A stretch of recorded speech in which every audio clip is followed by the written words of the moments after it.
ఆ తల్లి ఆకలి రూపంలో శరీరంలో ఉండి నువ్వు తిన్నటువంటి పదార్థం పూర్తయిపోయింది కాబట్టి మళ్ళీ కొంత పదార్థాన్ని వెయ్యి అని అడుగుతుంది.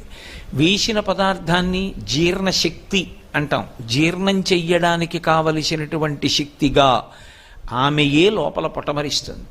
ఒకడికి ఉపన్యాస శక్తిగా, ఒకరికి పాట పాడే శక్తిగా, ఒకరి యందు ఒక మంచి వాద్యాన్ని మ్రోగించగలిగినటువంటి శక్తిగా, ఒకరి యందు కార్యాన్ని దక్షతతో నిర్వహించగలిగినటువంటి శక్తిగా ఆవిడ ప్రచోదనమవుతుంది. ప్రచోదనమై ఆమె ఆయన చేత ఆ కార్యాన్ని సాధింపచేసి ఆయన ఆ కార్యాన్ని సాధించాడు అనేటటువంటి కీర్తిని కట్టపెడుతుంది. అందుకే యశస్విని అని పేరు.